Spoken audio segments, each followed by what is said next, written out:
भारत माता की। मेरे प्यारे देशवासियों, मेरे परिवारजन, आज वो शुभ घड़ी है जब हम देश के लिए मर मिटने वाले, देश की आजादी के लिए अपना जीवन समर्पित करने वाले, आजीवन संघर्ष करने वाले, फांसी के तख्त पर चढ़कर के भारत मां की जय के नारे लगाने वाले अनगिनत आजादी के दीवानों को नमन करने का ये पर्व है।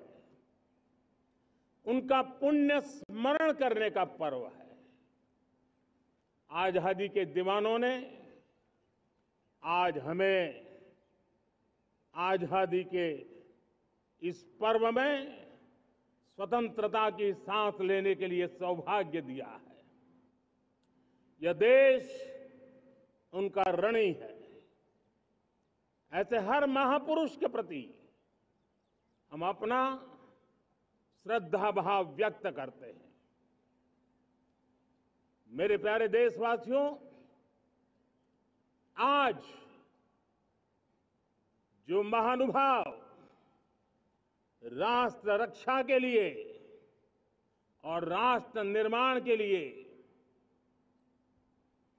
पूरी लगन से, पूरी प्रतिबद्धता के साथ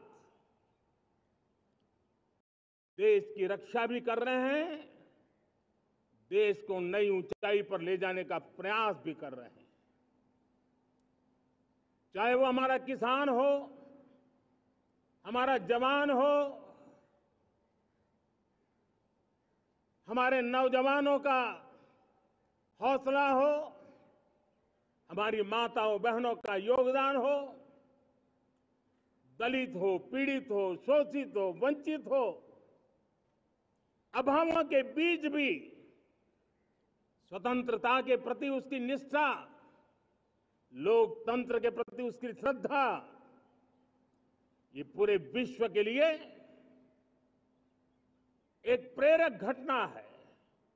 मैं आज ऐसे सभी को आदरपूर्वक नमन करता हूं। प्यारे देशवासियों, इस वर्ष और पिछले कुछ वर्षों से प्राकृतिक आपदा के कारण हम सबकी चिंता बढ़ती चली जा रही है। प्राकृतिक आपदा में अनेक लोगों ने अपने परिवारजन खोए हैं, संपत्ति खोई है, राष्ट्र ने भी पारावार नुकसान भोगा है। मैं आज उन सब के प्रति अपनी संवेदना व्यक्त करता हूं और मैं उन्हें विश्वास दिलाता हूं कि यह देश इस संकट की घड़ी में उन सब के साथ खड़ा है। मेरे प्यारे देशवासियों, हम जरा आजादी के पहले के वो दिन याद करें। सैकड़ों साल की गुलामी,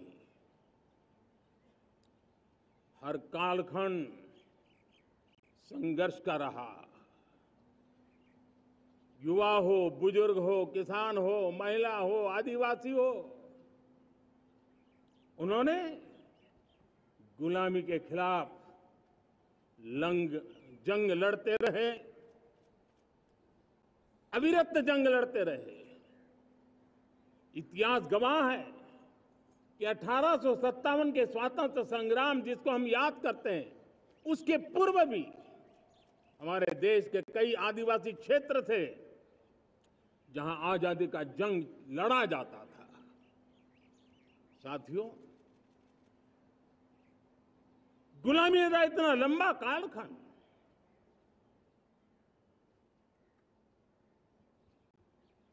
जुल्मी शासक, अपरंपार यातनाएं, सामान्य से सामान्य मानवीयों का विश्वास तोड़ने की हर तरकीब है। उसके बावजूद भी उस समय की जनसंख्या के हिसाब से करीब 40 करोड़ देशवासी आजादी के पूर्व 40 करोड़ देशवासियों ने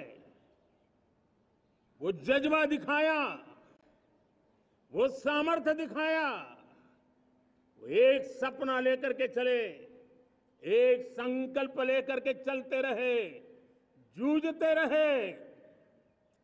एक ही स्वर था, वंदे मातरम। एक ही सपना था, भारत की आजादी का। 40 करोड़ देशवासियों ने, और हमें गर्व है कि हमारी रगों में उन्हीं का खून है। वो हमारे पूर्वज थे। सिर्फ 40 करोड़ लोगों ने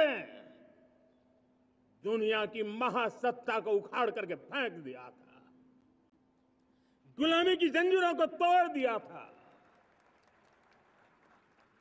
अगर हमारे पूर्वज, जिनका खून हमारी रगों में है, आज हम तो 140 करोड़ है। अगर 40 करोड़ गुलामी की बेड़ियों को तोड़ सकते हैं, अगर 40 करोड़ आजादी के सपने को पूर्ण कर सकते हैं, आजादी लेकर के रह सकते हैं, तो 140 करोड़ देश के मेरे नागरिक, 140 करोड़ मेरे परिवारजन अगर संकल्प लेकर के चल पड़ते हैं, एक दिशा निर्धारित करके चल पड़ते हैं, कदम से कदम मिलाकर, कंधे से कंधा मिलाकर अगर चल पड़ते हैं, तो चुनौतियां कितनी भी क्यों ना हो, अभाव की मात्रा कितनी ही तीव्र क्यों ना हो, संसाधनों के लिए जूझने की नौबत हो तो भी हर चुनौती को पार करते हुए हम समृद्ध भारत बना सकते हैं। हम 2047 विकसित भारत का लक्ष्य प्राप्त कर सकते हैं। अगर 40 करोड़ देशवासी अपने पुरुषार्थ से, अपने समर्पण से, अपने त्याग से, अपने बलिदान से आजादी दे सकते हैं, आजाद भारत बना सकते हैं, तो 140 करोड़ देशवासी उसी भाव से समृद्ध भारत भी बना सकते हैं। साथियों, वो एक समय था जब लोग देश के लिए मरने के लिए प्रतिबद्ध थे और आजादी मिली थी। आज ये समय है देश के लिए जीने की प्रतिबद्धता का। अगर देश के लिए मरने की प्रतिबद्धता आजादी दिला सकती है, तो देश के लिए जीने की प्रतिबद्धता समृद्ध भारत भी बना सकती है।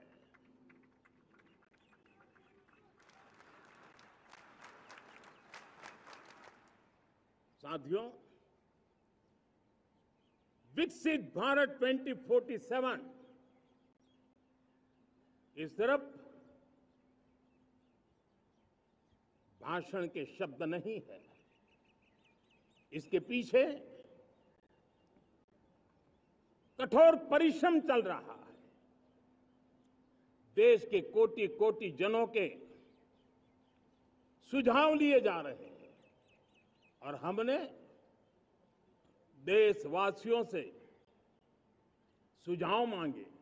और मुझे प्रसन्नता है कि मेरे देश के करोड़ों नागरिकों ने विकसित भारत 2047 के लिए अनगिनत सुझाव दिए हैं।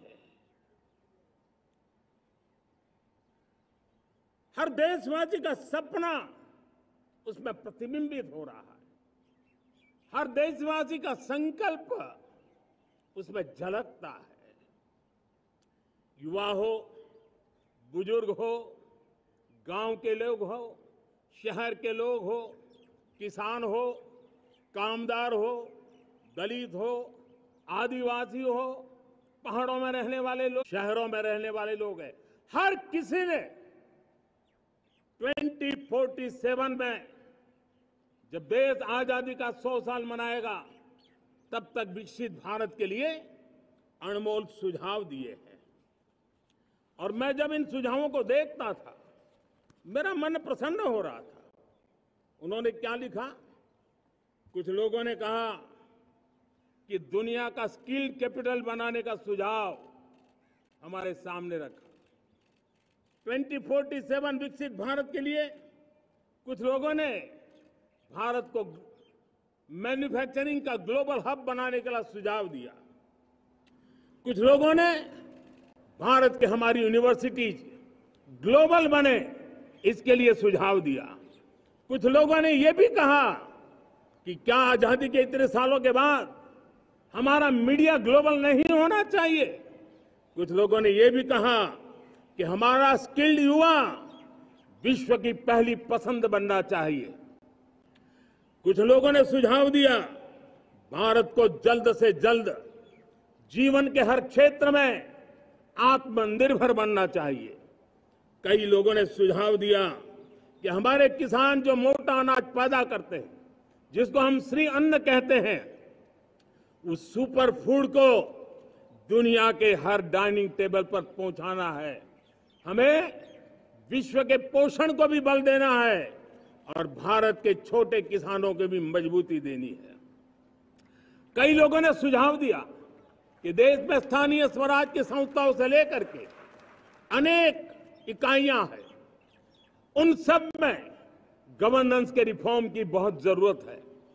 कई लोगों ने लिखा कि न्याय के अंदर जो विलंब हो रहा है उसके प्रति चिंता जाहिर की और ये भी कहा कि हमारे देश में न्याय व्यवस्था में रिफॉर्म की बहुत बड़ी जरूरत है। कई लोगों ने लिखा कि कई ग्रीनफील्ड सिटीज बनाने की अब समय की मांग है। किसी ने बढ़ती हुई प्राकृतिक आपदाओं के बीच शासन प्रशासन में कैपेसिटी बिल्डिंग के लिए एक अभियान चलाने का सुझाव दिया। बहुत सारे लोगों ने यह सपना भी देखा है कि अंतरिक्ष में भारत का स्पेस स्टेशन जल्द से जल्द बनना चाहिए। किसी ने कहा भारत की जो पारंपरिक ट्रेडिशनल मेडिसिन है, हमारी औषधि है, दुनिया जब आज होलिस्टिक हेल्थ केयर की तरफ जा रही है तब हमें भारत की पारंपरिक औषधियां और वेलनेस हब के रूप में भारत को विकसित करना चाहिए। कोई कहते हैं कि अब देर नहीं होनी चाहिए, भारत जल्द से जल्द दुनिया की तीसरी सबसे बड़ी इकोनॉमी बनना चाहिए। साथियों, मैं इसलिए पढ़ रहा था कि मेरे देशवासियों ने सुझाव दिए, मेरे देश के सामान्य नागरिक ने ये सुझाव हमें दिए हैं। मैं समझता हूं जब देशवासियों की इतनी विशाल सोच हो, देशवासियों के इतने बड़े सपने हो, देशवासियों की इन बातों में जब संकल्प झलकते हो तब हमारे भीतर एक नया संकल्प दृढ़ बन जाता है, हमारे मन में आत्मविश्वास नई ऊंचाई पर पहुंच जाता है। और साथियों, देशवासियों का ये भरोसा सिर्फ कोई इंटेलेक्चुअल डिबेट नहीं है, ये भरोसा अनुभव से निकला हुआ है। ये विश्वास लंबे कालखंड के परिश्रम की पैदावार है और इसलिए देश का सामान्य मानव याद करता है जब लाल किले से कहा जाता है कि हिंदुस्तान के 18,000 गांवों में समय सीमा में बिजली पहुंचाएंगे और वो काम हो जाता है, तब भरोसा मजबूत हो जाता है। जब ये तय होता है कि आजादी के इतने सालों के बाद भी 2.5 करोड़ परिवार ऐसे हैं जहां बिजली नहीं है, वो अंधेरे में जिंदगी गुजारते हैं, 2.5 करोड़ घरों में बिजली पहुंच जाती है, तब सामान्य मानवीय का भरोसा बढ़ जाता है। जब बार से स्वच्छ भारत की बात कही जाए, तब इस देश के अग्रिम हरोड़ पंक्ति में बैठे हुए लोग हो, गांव के लोग हो, गरीब बस्ती में रहने वाले लोग हो, छोटे छोटे बच्चे हो, हर परिवार के अंदर स्वच्छता का वातावरण बन जाए, स्वच्छता की चर्चा हो, स्वच्छता के संदर्भ में एक दूसरे को रोक टोकने का निरंतर प्रयास चलता रहे। मैं समझता हूं कि ये भारत के अंदर आई हुई नई चेतना का प्रतिबिंब है। जब देश के सामने लाल किले से कहा जाए कि आज हमारे परिवारों में 3 करोड़ परिवार ऐसे हैं जिनके घर में नल से जल मिलता है, आवश्यक है हमारे इन परिवारों को पीने का शुद्ध पानी पहुंचे। जल जीवन मिशन के तहत इतने कम समय में नए 12 करोड़ परिवारों को जल जीवन मिशन के तहत नल से जल पहुंच रहा है। आज 15 करोड़ परिवार इसके लाभार्थी बन चुके हैं। हमारे कौन लोग वंचित थे इन व्यवस्थाओं से, कौन पीछे रह गए थे? समाज के अग्रिम पंक्ति के लोग इसके लिए अभाव में नहीं जीते थे। मेरे दलित, मेरे पीड़ित, मेरे शोषित, मेरे आदिवासी भाई बहन, मेरे गरीब भाई बहन, मेरे झुग्गी झोपड़ी में जिंदगी गुजारने वाले लोग, वही तो इन चीजों के अभाव में जी रहे थे। हमने अनेक ऐसे प्राथमिक आवश्यकताओं की पूर्ति के लिए जो प्रयास किया और उसका परिणाम हमारे इन सारे समाज के बंधुओं को मिला है। हमने वोकल फॉर लोकल का मंत्र दिया। आज मुझे खुशी है कि वोकल फॉर लोकल ने अर्थतंत्र के लिए एक नया मंत्र बन गया है। हर डिस्ट्रिक्ट अपनी पैदावार के लिए गर्व करने लगा है। 1 डिस्ट्रिक्ट 1 प्रोडक्ट का माहौल बना है। अब 1 डिस्ट्रिक्ट 1 प्रोडक्ट को 1 डिस्ट्रिक्ट का 1 प्रोडक्ट एक्सपोर्ट कैसे हो, उस दिशा में हर जिले सोचने लगे हैं। रिन्यूएबल एनर्जी का संकल्प लिया था। G20 समूह के देशों ने जितना किया है उससे ज्यादा भारत ने किया है, और भारत ने ऊर्जा के क्षेत्र में आत्मनिर्भर बनने के लिए, ग्लोबल वार्मिंग की चिंताओं से मुक्ति पाने के लिए हमने काम किया है। साथियों, देश गर्व करता है आज जब फिनटेक की सफलता को लेकर पूरा विश्व भारत से कुछ सीखना समझना चाहता है, तब हमारा गर्व और बढ़ जाता है। साथियों, हम कैसे भूल सकते हैं कोरोना के वो संकट काल। विश्व में सबसे तेज गति से करोड़ों लोगों को वैक्सीनेशन का काम हमारे इसी देशों में हुआ। यही देश हैं जो कभी आतताई आतंकवादी हमें आकर के मार के चले जाते थे। जब देश की सेना सर्जिकल स्ट्राइक करती है, जब देश की सेना एयर स्ट्राइक करती है, तो देश के नौजवानों का सीना ऊंचा हो जाता है, तन जाता है, गर्व से भर जाता है। और यही बातें हैं जो आज 140 करोड़ देशवासियों का मन गर्व से भरा हुआ है, आत्मविश्वास से भरा हुआ है। साथियों, इन सारी बातों के लिए एक सुविचारित प्रयास हुआ है। रिफॉर्म की परंपरा को सामर्थ्य दिया गया है। नक्कर तरीकों के, नक्कर लक्ष्य को लेकर के, और जब राजनीतिक नेतृत्व की संकल्प शक्ति हो, दृढ़ विश्वास हो, जब सरकारी मशीनरी उसको लागू करने के लिए समर्पण भाव से जुट जाती है, और जब देश के हर नागरिक उस सपने को पूरा करने के लिए, जन भागीदारी करने के लिए, जन आंदोलन बनाने के लिए आगे आता है, तब हमें निश्चित परिणाम मिलता ही रहता है।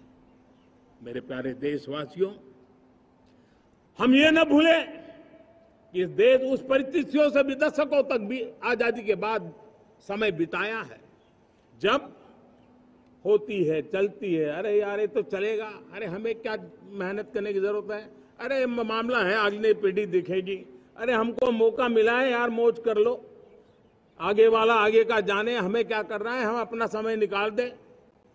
अरे नया करने जाओगे कोई बवाल उठ जाए, पता नहीं क्यों देश में स्टेटस को का माहौल बन गया था। जो है उसी से गुजारा कर लो, यही का माहौल बन गया था। और लोग तो कहते हैं अरे भाई छोड़ो, अब कुछ होने वाला नहीं है, चलो, ऐसा ही मन मर गया था। हमें इस मानसिकता को तोड़ना था, हमें विश्वास से भरना था, और हमने उस दिशा में प्रयास किया। कई लोग तो कहते थे अरे भाई अगली पीढ़ी के लिए काम हम अभी से क्यों करें, हम तो आज का देखें। लेकिन देश का सामान्य नागरिक ये नहीं चाहता, वो बदलाव के इंतजार में था, वो बदलाव चाहता था, उसकी ललक थी, लेकिन उसके सपनों को किसी ने तवज्जो नहीं दी, उसकी आशा आकांक्षाओं को अपेक्षाओं को तवज्जो नहीं दी गई, और उसके कारण वो मुसीबतों को झेलते हुए गुजारा करता रहा, वो रिफॉर्म्स का इंतजार करता रहा। हमें जिम्मेदारी दी गई और हमने बड़े रिफॉर्म्स जमीन पर उतारे।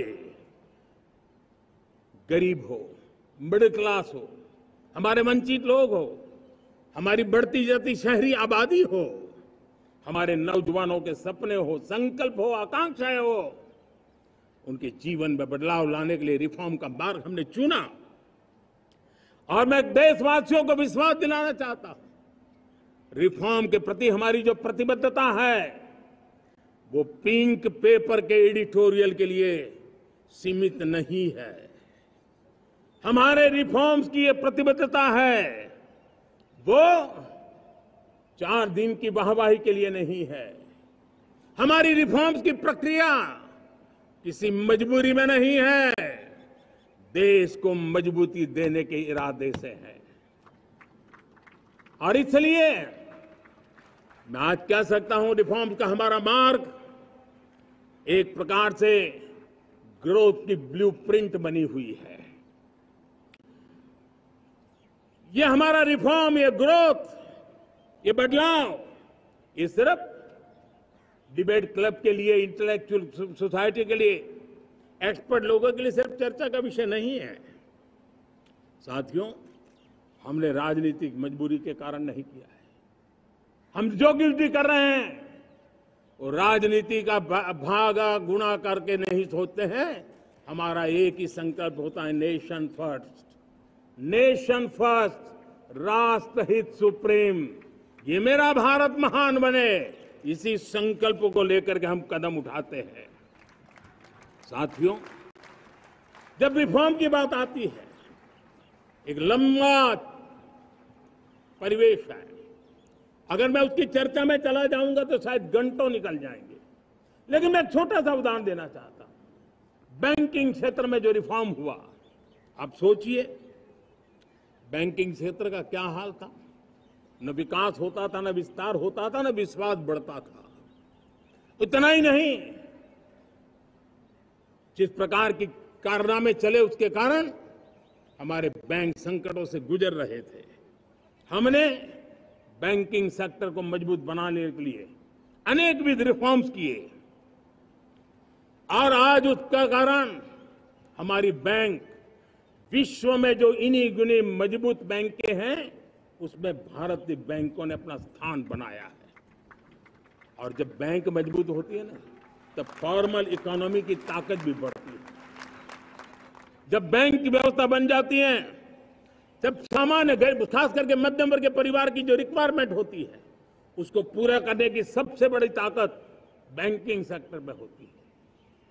अगर उसको होम लोन चाहिए, उसको व्हीकल का लोन चाहिए, मेरे किसान को ट्रैक्टर के लिए लोन चाहिए, मेरे नौजवानों को स्टार्टअप के लिए लोन चाहिए, मेरे नौजवानों को कभी पढ़ने के लिए, एजुकेशन के लिए लोन चाहिए, किसी को विदेश जाने के लिए लोन चाहिए, ये सारी बातें उसे संभव होती है। मुझे तो खुशी है कि मेरे पशुपालक भी, मेरे मछली पालन करने वाले भाई बहन भी आज बैंकों से लाभ ले रहे हैं। मुझे खुशी है मेरे रेहड़ी पटरी वाले लाखों भाई बहन आज बैंक से साथ जुड़ करके अपनी नई ऊंचाइयों को प्राप्त कर रहे हैं और विकास की दिशा में वो भागीदार बन रहे हैं। हमारे एमएसएमईज, हमारे लघु उद्योग के लिए तो बैंक एक सबसे बड़ी सहायक होती है। उसको रोजमर्रा पैसों की जरूरत होती है अपने नित्य मर्जी पर प्रगति के लिए, और उस काम को हमारी मजबूत बैंकों के कारण संभव हुआ है। साथियों, दुर्भाग्य से हमारे देश में आजादी तो मिली, लेकिन लोगों को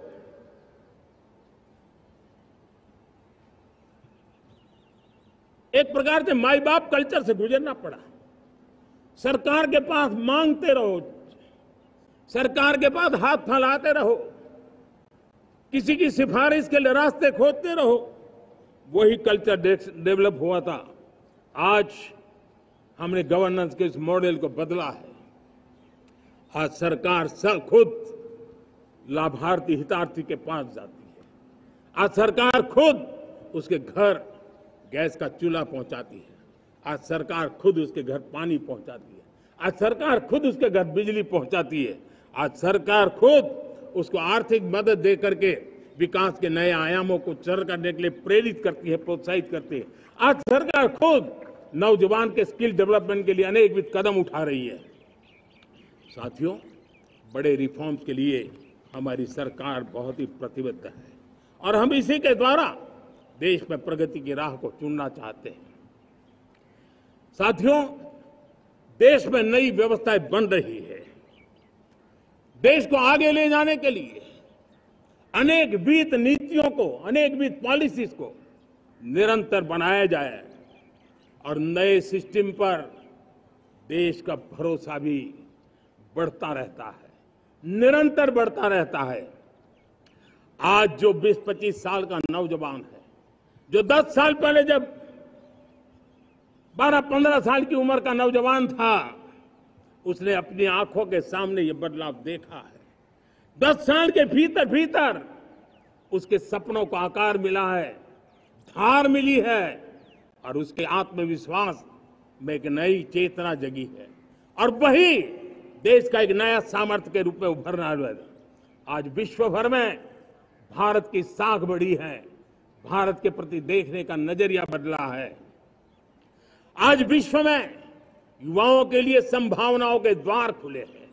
रोजगार के अनगिनत नए अवसर जो शायद आजादी के इतने सालों के बाद भी नहीं आए थे, वो आज उनके दरवाजे पर दस्तक दे रहे हैं। संभावनाएं बढ़ती गई हैं, नए मौके बन रहे हैं। मेरे देश के युवाओं को अब धीरे धीरे चलने का इरादा नहीं है। मेरा देश का नौजवान इंक्रीमेंटल प्रगति में विश्वास नहीं करता। मेरा देश का नौजवान छलांग मारने के मूड में है। वो छलांग मार के नई सिद्धियों को प्राप्त करने के मूड में है। मैं कहना चाहूंगा, भारत के लिए गोल्डन एरा है। वैश्विक परिस्थितियों की तुलना में भी देखें, ये गोल्डन एरा है। ये हमारा स्वर्णिम कालखंड है। मेरे प्यारे देशवासियों, ये अवसर हमें जाने नहीं देना है। ये मौका हमें जाने नहीं देना चाहिए और इसी मौके को पकड़ करके अपने सपने और संकल्पों को लेकर के चल पड़ेंगे तो हम देश की स्वर्णिम भारत की जो अपेक्षा और हमें विकसित भारत का 2047 का लक्ष्य हम पूरा करके रहेंगे। हम सदियों की बेड़ियों को तोड़ करके निकले हैं। आज टूरिज्म का क्षेत्र हो, एमएसएमई का क्षेत्र हो, एजुकेशन हो, हेल्थ सेक्टर हो, ट्रांसपोर्ट सेक्टर हो, खेती और किसानी का सेक्टर हो, हर सेक्टर में एक नया आधुनिक सिस्टम बन रहा है। हम विश्व की बेस्ट प्रैक्टिसेस को भी आगे रखते हुए हम हमारे देश की परिस्थितियों के अनुसार आगे बढ़ना चाहते हैं। हर सेक्टर में आधुनिकता की जरूरत है, नएपन की जरूरत है, टेक्नोलॉजी को जोड़ने की जरूरत है और हर सेक्टर में हमारी नई नीतियों के कारण इन सारे क्षेत्रों में एक नया सपोर्ट मिल रहा है, नई ताकत मिल रही है।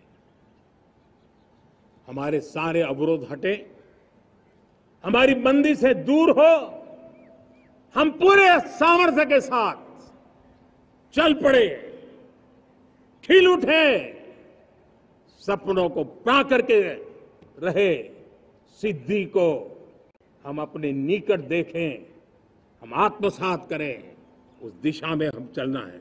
अब आप देखिए कितना बड़ा बदलाव हो रहा है। मैं एकदम जमीनी स्तर की बात करूं, विमेन सेल्फ हेल्प ग्रुप, आज 10 साल में हमारे 10 करोड़ बहनें विमेन सेल्फ हेल्प ग्रुप में जुड़ी हैं। 10 करोड़ नई बहनें। हमें गर्व हो रहा है कि हमारे सामान्य परिवार की, गांव की 10 करोड़ महिलाएं आर्थिक रूप से आत्मनिर्भर बन रही हैं। और जब महिला आर्थिक रूप से आत्मनिर्भर बनती हैं, तब परिवार की निर्णय प्रक्रिया की हिस्सेदार बनती हैं, एक बहुत बड़ी सामाजिक परिवर्तन की गारंटी लेकर के आती है। मुझे गर्व है इस बात पर, लेकिन साथ साथ मुझे गर्व इस बात का भी है कि हमारे सीईओ आज दुनिया भर के अंदर अपनी धाक जमा रहे हैं। भारत के हमारे सीईओ विश्व भर में अपनी धाक जमा रहे हैं। हमारे लिए खुशी की बात है कि एक तरफ मेरे सीईओ दुनिया भर में नाम कमा रहे हैं, भारत का नाम बढ़ा रहे हैं, तो दूसरी तरफ विमेन सेल्फ हेल्प ग्रुप से 1 करोड़ मेरी सामान्य परिवार की माताएं बहनें लखपति दीदी बनती है। मेरे लिए ये भी उतना ही गर्व की बात है। अब हमने सेल्फ हेल्प ग्रुप को 10 लाख रुपए से 20 लाख रुपए देने का निर्णय किया है। अब तक 9 लाख करोड़ रुपए बैंकों के माध्यम से हमारे इन विमेन सेल्फ हेल्प ग्रुप को मिले हैं, और जिसकी मदद से वो अपने अनेकविध कामों को बढ़ावा रहे हैं। मेरे साथियों, मेरे नौजवान इस तरफ ध्यान दें। स्पेस सेक्टर एक फ्यूचर है हमारे साथ जुड़ा हुआ, एक महत्वपूर्ण पहलू है। हम उस पर भी बल दे रहे हैं। हमने स्पेस सेक्टर में बहुत रिफॉर्म किए हैं। जिन बंधनों में हमने स्पेस सेक्टर को बांध के रखा था, उसे हमने खोल दिया है। आज सैकड़ों स्टार्टअप्स स्पेस के सेक्टर में आ रहे हैं। वाइब्रेंट बनता जाता हमारा स्पेस सेक्टर भारत को एक शक्तिशाली राष्ट्र बनाने का एक महत्वपूर्ण अंग है, और हम इसको दूर की सोच के साथ मजबूती दे रहे हैं। आज private satellite, private rocket launch हो रहे हैं। ये गर्व की बात है। आज मैं कह सकता हूं, जब नीति सही होती है, नियत सही होती है और पूर्ण समर्पण से राष्ट्र का कल्याण यही मंत्र होता है, तो निश्चित परिणाम हम प्राप्त करके रहते हैं। मेरे प्यारे देशवासियों, आज देश में नए अवसर बने, तब मैं कह सकता हूं 2 चीजें और हुई जिसने विकास को एक गति दी है, विकास को एक नई छलांग दी है। और ये है, पहला है आधुनिक इंफ्रास्ट्रक्चर का निर्माण। हमने इंफ्रास्ट्रक्चर को आधुनिक बनाने की दिशा में बहुत बड़े कदम उठाए हैं। और दूसरी तरफ सामान्य मानवीय के जीवन में जो बाधाएं हैं, ईज ऑफ लिविंग का हमारा जो सपना है, उस पर भी हमने उतना ही बल दिया है। पिछले 1 दशक में अभूतपूर्व इंफ्रास्ट्रक्चर का विकास हुआ है।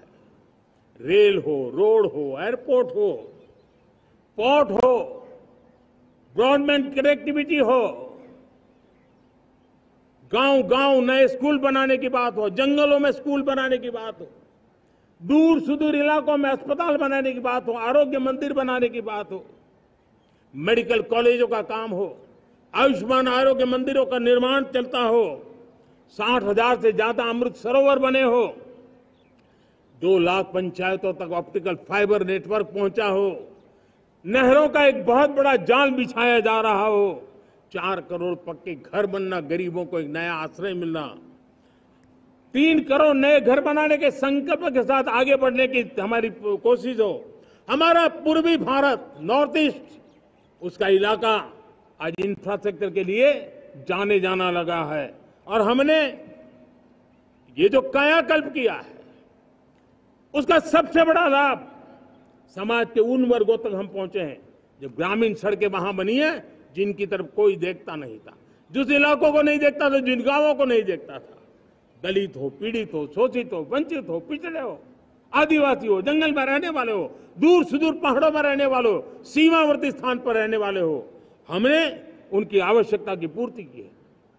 हमारे मछुआरे भाई बहनों की आवश्यकताओं को पूरा करना, हमारे पशुपालकों के जीवन को बदलना, एक प्रकार से सर्वांगीण विकास का प्रयास हमारी नीतियों में रहा, हमारी नीयत में रहा है, हमारे रिफॉर्म में रहा है, हमारे कार्यक्रमों में रहा है, हमारी कार्यशैली में रहा है। और उस सबसे बड़ा लाभ मेरे युवाओं को होता है। उनको नए नए अवसर मिलते हैं, नए नए क्षेत्र में कदम रखने का उसके लिए संभावनाएं बन जाती है, और वही तो सबसे ज्यादा रोजगार दे रहा है। और सबसे ज्यादा रोजगार प्राप्त करने का अवसर इन्हीं समय में उनको मिला है। हमारा जो मध्यम वर्गीय परिवार है, मध्यम वर्गीय परिवार को क्वालिटी ऑफ लाइफ, वो स्वाभाविक उसकी अपेक्षा रहती है।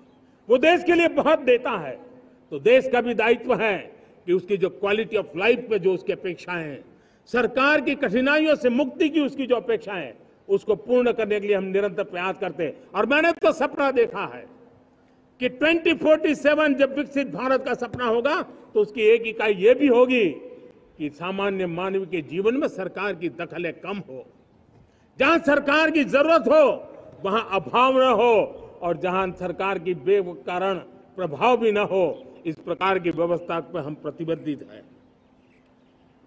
मेरे प्यारे देशवासियों, हम छोटी छोटी जरूरतों पर भी ध्यान देते हैं, हम छोटी छोटी आवश्यकताओं पर ध्यान देते हैं और उसको लेकर हम चलते हैं। चाहे हमारे गरीब का घर का चूल्हा जलता रहे, गरीब की मां को कभी आंसू पी करके सोना न पड़े, और इसके लिए मुफ्त इलाज की योजना हमारी चल रही है।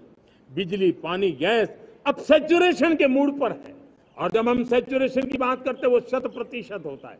जब सैचुरेशन होता है तो उसको जातिवाद का रंग नहीं लगता है। जब सैचुरेशन होता है तो उसमें पांथिकता का रंग नहीं लगता है। जब सैचुरेशन का मंत्र होता है तब सच्चे अर्थ में सबका साथ सबका विकास का मंत्र साकार होता है। लोगों के जीवन में सरकार की दखल कम हो, उस दिशा में हमने हजारों कंप्लायंसेस के लिए सरकार सामान्य मानवी पर बोझ डालती थी, उन सारे कंप्लायंसेस को दूर किया। हमने देशवासियों के लिए 1,500 से ज्यादा कानूनों को खत्म कर दिया, ताकि कानूनों की जंजाल के अंदर देशवासियों को फंसना न पड़े। हमने छोटी छोटी गलतियों के कारण ऐसे कानून बने थे, उनको जेल में अंदर धकेल दिया जाए। हमने उन छोटे छोटे कारणों से जेल जाने के जो परंपराएं थी, उन सारे कानूनों को नष्ट कर दिया, और उसको कानूनों को जेल भेजने के प्रावधान को व्यवस्था से बाहर कर दिया है। आज हमने जो आजादी की विरासत के गर्व की बात हम जो करते हैं, सदियों से हमारे पास जो क्रिमिनल लॉ थे, आज हमने उसको नए क्रिमिनल लॉ, जिसको हमने न्याय संहिता के रूप में, और जिसके मूल में दंड नहीं पर नागरिक को न्याय, इस भाव को हमने प्रबल बनाया है। ईज ऑफ लिविंग बनाने के लिए देशव्यापी मिशन में काम करे। हर लेवल पर मैं सरकार के प्रतिनिधियों का आह्वान करता हूं। मैं जनप्रतिनिधि, वो किसी भी दल के क्यों न हो, किसी भी राज्य के क्यों न हो, सबसे आग्रह करता हूं कि हमने एक मिशन मोड में ईज ऑफ लिविंग के लिए कदम उठाने चाहिए। मैं हमारे युवाओं को, प्रोफेशनल्स को, सबको मैं कहना चाहता हूं, आप अपने स्थान पर जहां पर आपको छोटी छोटी दिक्कतें होती है, आप उसके सॉल्यूशन को लेकर के सरकार को चिट्ठी लिखते रहिए। सरकार को बताइए कि बिना कारण की कठिनाई आए, उसको दूर करने से कोई नुकसान नहीं है। मैं पक्का मानता हूं आज सरकारें संवेदनशील है। हर सरकार, स्थानीय स्वराज्य की संस्था होगी या राज्य सरकार होगी या केंद्र सरकार होगी, उसको तवज्जो देगी। गवर्नेंस में रिफॉर्म्स, ये हमें विकसित भारत 2047 के सपने के लिए हमने उसको जोर लगा करके आगे बढ़ाना होगा, ताकि सामान्य मानवी के जीवन में अवकाश ही अवकाश पैदा हो, रुकावटें खत्म होती चली जाए। नागरिकों का डिग्निटी ऑफ सिटीजन, नागरिकों के जीवन में सम्मान मिले। डिलीवरी के संबंध में कभी किसी को ये कहने की मोहब्बत ना आया कि ये तो मेरा हक था कि मुझे मिला नहीं, उसको खोजना न पड़े। सरकार के गवर्नेंस में डिलीवरी सिस्टम को और मजबूती चाहिए।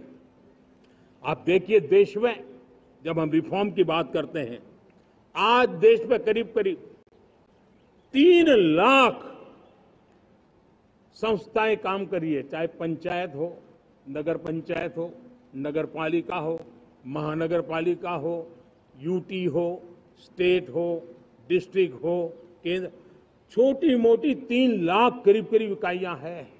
अगर ये हमारे 3 लाख इकाइयों को मैं आज आह्वान करता हूं कि अगर आप साल में अपने स्तर पर जिन चीजों की जरूरत है सामान्य मानव के लिए 2 रिफॉर्म करें, ज्यादा नहीं कह रहा हूं मेरे साथियों, एक पंचायत हो, एक राज्य सरकार हो, कोई विभाग हो, सिर्फ 1 साल में 2 रिफॉर्म और उसको जमीन पर उतारें। आप देखिए, हम देखते ही देखते 1 साल में करीब करीब 25-30 लाख रिफॉर्म कर सकते हैं। जब 25-30 लाख रिफॉर्म हो जाए तब सामान्य मानवी का विश्वास कितना बढ़ जाएगा, उसकी शक्ति राष्ट्र को नई ऊंचाई पर ले जाने में कितनी काम आएगी। और इसलिए हम अपने स्तर पर होती है चलती से मुक्ति पाकर के बदलावों के लिए आगे आए, हिम्मत के साथ आगे आए। और सामान्य मानवी की जरूरत, छोटी छोटी जरूरत होती है, पंचायत लेवल पर भी वो मुसीबतें झेल रहा है, उन मुसीबतों से हम मुक्ति दिलाएं तो मुझे पक्का विश्वास है कि हम सपनों को पार कर सकते हैं। मेरे प्यारे देशवासियों, आज देश आकांक्षाओं से भरा हुआ है। हमारे देश का नौजवान नई सिद्धियों को चूमना चाहता है, नए नए शिखरों पर वो कदम रखना चाहता है, और इसलिए हमारी कोशिश है हर सेक्टर में कार्य को हम गति दें, तेज गति दें, और उसके द्वारा पहले हम हर सेक्टर में नए अवसर पैदा करें। दूसरा, ये बदलती हुई व्यवस्थाओं के लिए जो सपोर्टिव इंफ्रास्ट्रक्चर चाहिए, उन इंफ्रास्ट्रक्चर पर हम बदलाव के मजबूती देने की दिशा में काम करें। और तीसरी बात है, नागरिकों की मूलभूत सुविधाओं के विषय में हम प्राथमिकता दें, उसको बल दें। इन तीनों भारत में एक एस्पिरेशनल सोसाइटी का निर्माण किया है, और उसके परिणाम स्वरूप आज समाज खुद एक विश्वास से भरा हुआ है। हमारे देशवासियों की आकांक्षा है, उनके एस्पिरेशंस, हमारे नौजवानों की ऊर्जा हमारे देश के सामर्थ्य के साथ जोड़ करके हम आगे बढ़ने की एक ललक लेकर के चल रहे हैं। मुझे विश्वास है रोजगार और स्वरोजगार नए रिकॉर्ड के अवसर पर हम काम किया है। प्रति व्यक्ति आज आय दोगुनी करने में हम सफल हुए हैं। ग्लोबल ग्रोथ में भारत का योगदान बड़ा है।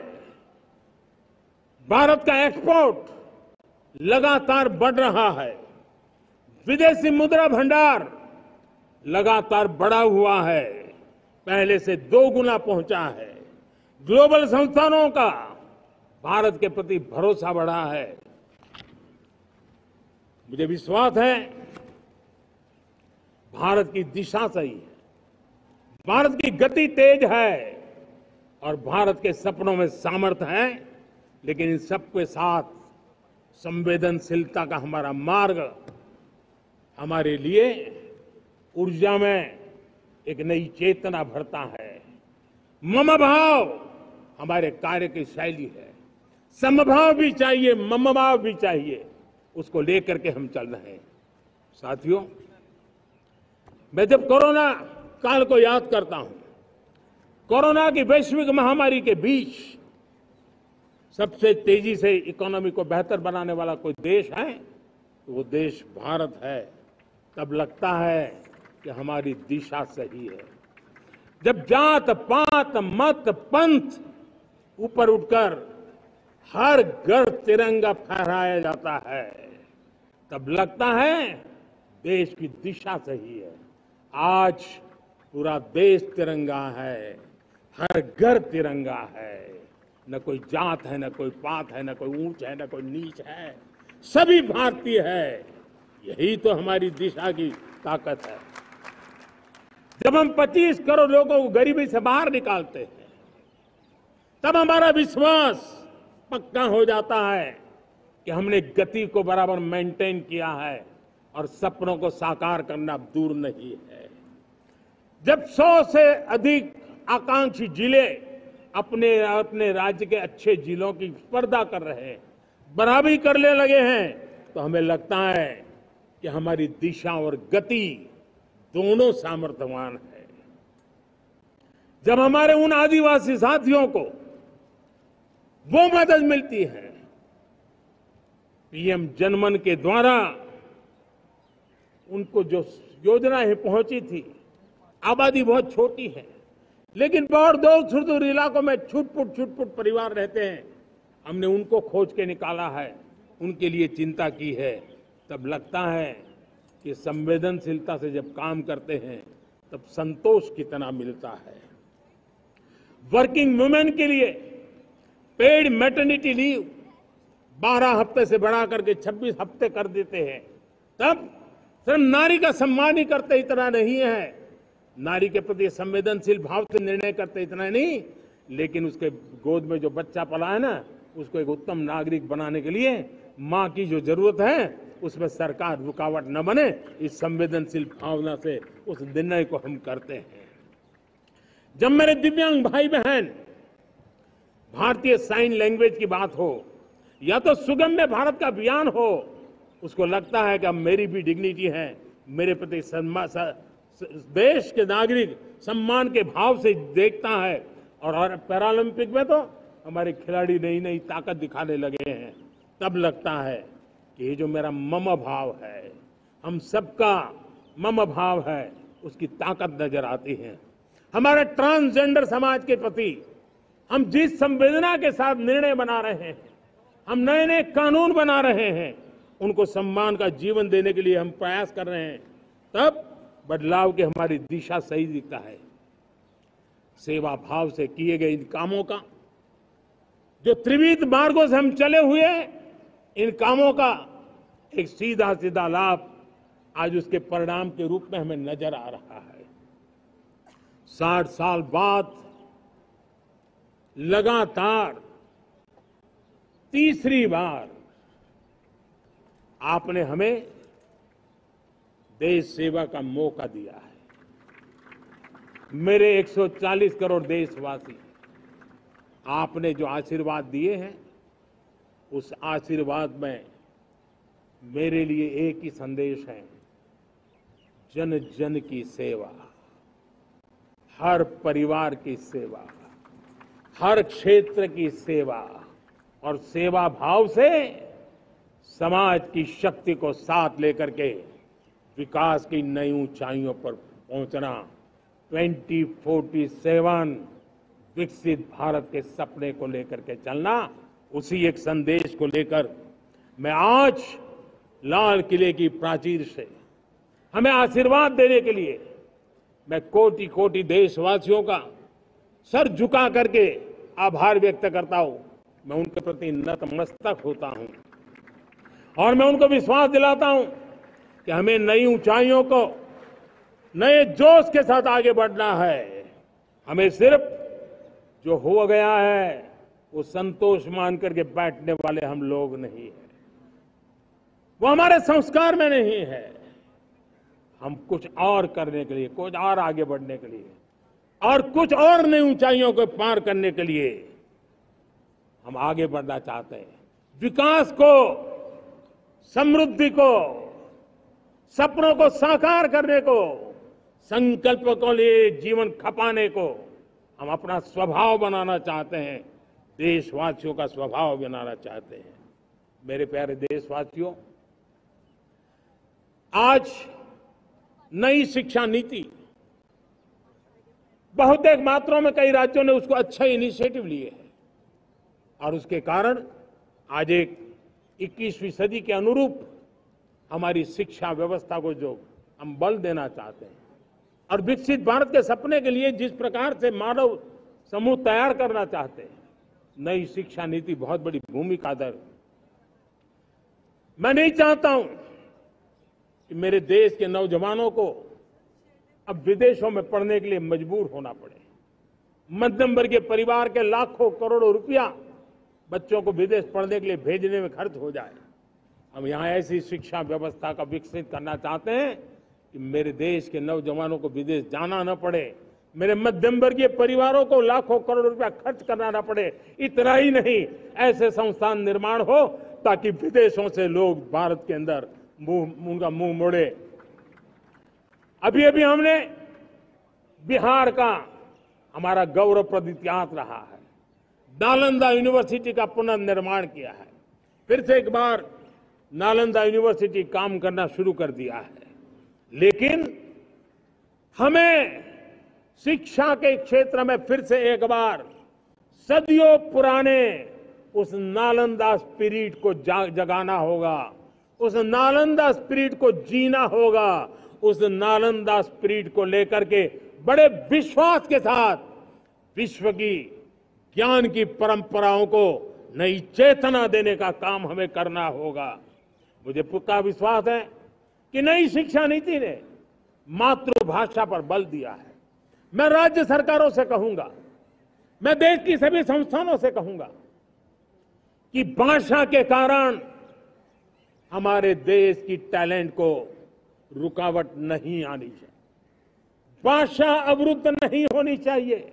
मातृभाषा का सामर्थ्य हमारे देश के छोटे छोटे गरीब से गरीब मां के बेटे को भी सपने पूरा करने का ताकत देता है। और इसलिए हमने हमारी मातृभाषा में पढ़ाई, जीवन में मातृभाषा का स्थान, परिवार में मातृभाषा का स्थान, उसकी ओर हमें बल देना होगा। मेरे प्यारे देशवासियों, जिस प्रकार से आज विश्व का बदलाव नजर आ रहा है और तब जाकर के स्किल का महत्व बहुत बढ़ गया है और हम स्किल को और नई एक ताकत देना चाहते हैं। हम इंडस्ट्री 4.0 को ध्यान में रख करके हम स्किल डेवलपमेंट चाहते हैं। हम जीवन के हर क्षेत्र में, हम एग्रीकल्चर सेक्टर में भी कैपेसिटी बिल्डिंग करने के लिए स्किल डेवलपमेंट चाहते हैं। हम तो हमारा सफाई का क्षेत्र हो, उसमें भी एक नए स्किल डेवलपमेंट की ओर बल देना चाहते हैं। और हम स्किल इंडिया प्रोग्राम को बहुत व्यापक रूप से इस बार लेकर के आए हैं। बजट में भी इसका बहुत बड़ा, इस बजट में इंटर्नशिप को भी हमने बल दिया है ताकि हमारे नौजवानों को एक एक्सपीरियंस मिले, उनकी कैपेसिटी बिल्डिंग हो और बाजार में उनका ताकत दिखाई दे। उस प्रकार से मैं स्किल युवाओं को तैयार करना चाहता हूं। और इसलिए कई बार, और दोस्तों, आज विश्व की परिस्थिति को देखते हुए मैं साफ साफ देख रहा हूं कि भारत का स्किल्ड मैन पावर जो है, हमारा स्किलफुल जो नौजवान है, वो ग्लोबल जॉब मार्केट में अपनी दमक बनाएं। हम उस सपने को लेकर के आगे चल रहे हैं। साथियों, विश्व जिस तेजी से बदल रहा है, जीवन के हर क्षेत्र में साइंस और टेक्नोलॉजी का महत्व बढ़ता चला जाने वाला है। हमें साइंस को बहुत बढ़ देने की आवश्यकता है। और मैंने देखा, चंद्रयान की सफलता के बाद हमारे स्कूल कॉलेज के अंदर साइंस और टेक्नोलॉजी के प्रति एक नई रुचि का वातावरण बना है, नई दिलचस्पी बढ़ी है। तब हमारे शिक्षा संस्थानों ने ये जो मनोभाव बना है, उसको नर्चर करने के लिए आगे आना होगा।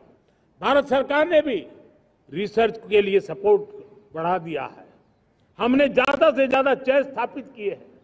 हमने नेशनल रिसर्च फाउंडेशन बना करके हमने उसको एक कानूनी परिवेश में ला करके स्थायी रूप से एक व्यवस्था विकसित की है ताकि रिसर्च को लेकर के निरंतर बल मिले और ये रिसर्च फाउंडेशन उस काम को करे।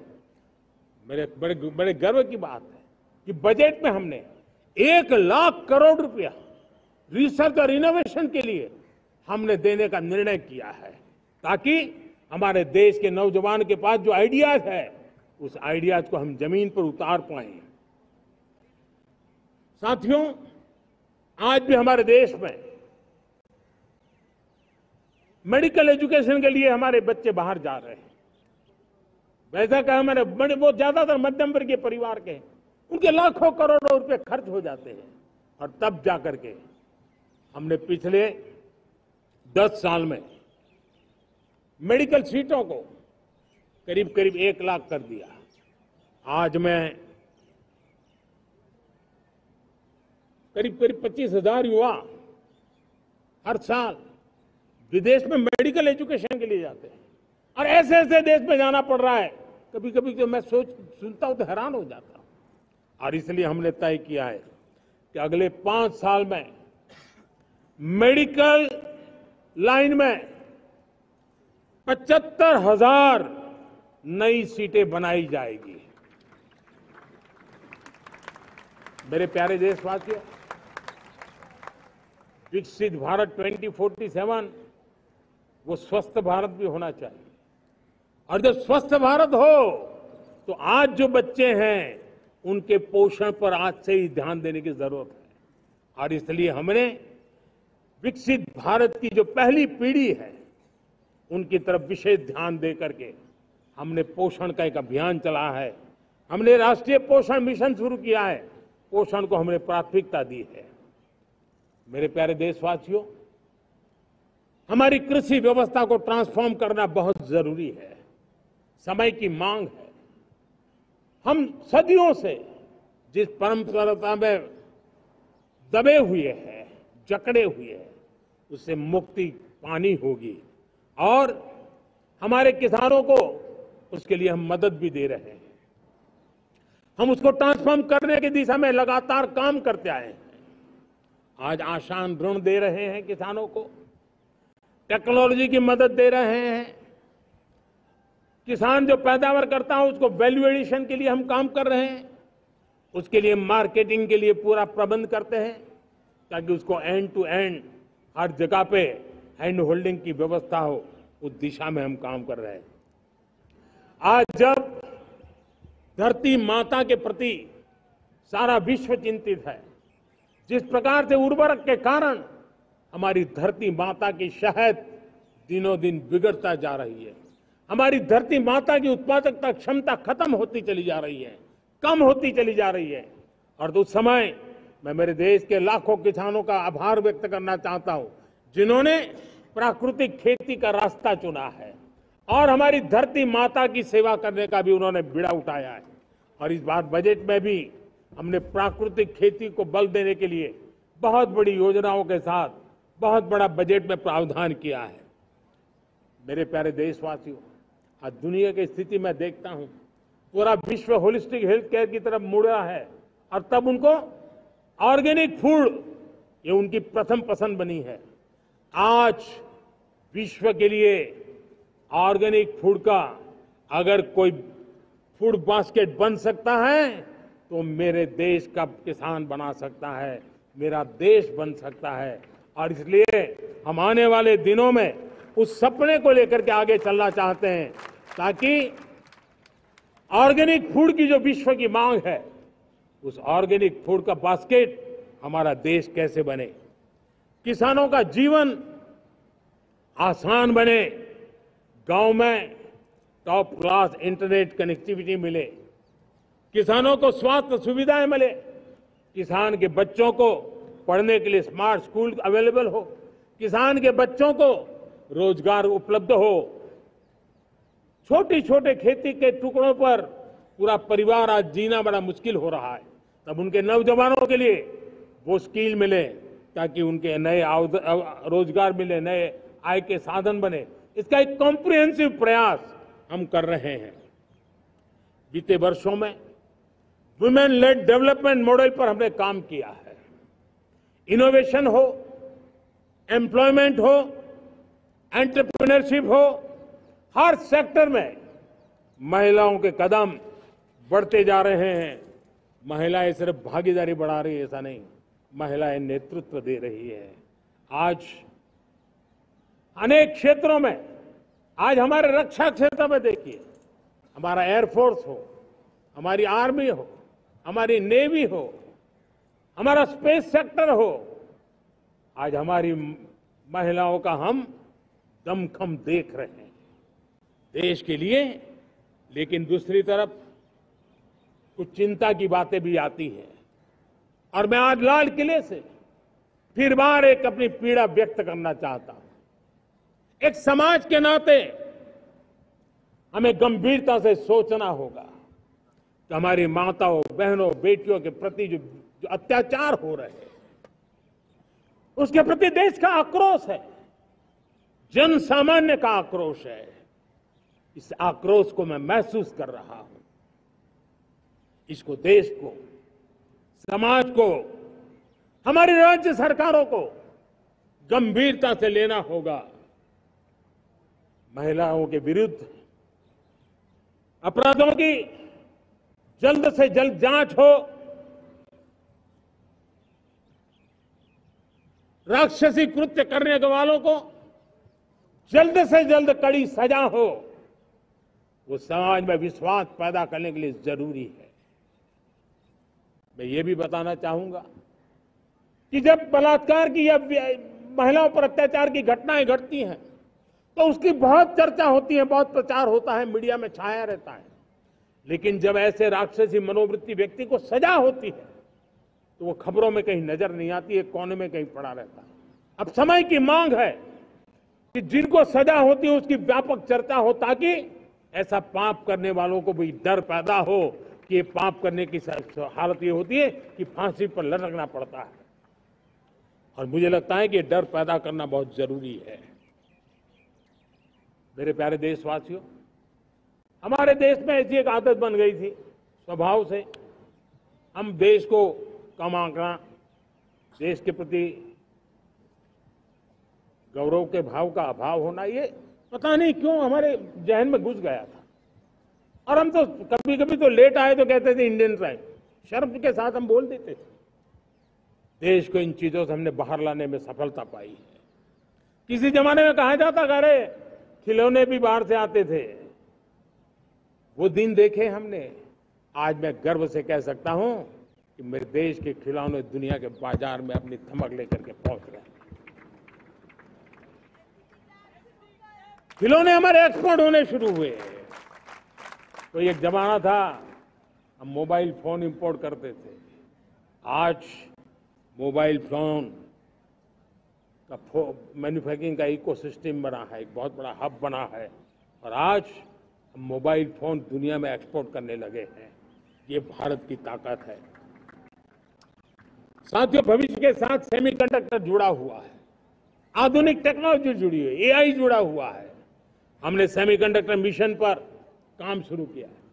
हर उपकरण में मेड इन इंडिया चिप क्यों न हो, क्यों ये सपना मेरे देश का नौजवान देखे। टैलेंट यहाँ है, सारे इस प्रकार के रिसर्च काम हिंदुस्तान में होते हैं, तो अब प्रोडक्शन भी हिंदुस्तान में होगा, सेमीकंडक्टर का काम भी हिंदुस्तान में होगा, और हम एंड टू एंड सॉल्यूशन दुनिया को देने की ताकत रखते हैं। और हम उसको साथियों, एक जमाना हमने देखा है 2G के लिए हम कैसा संघर्ष करते थे।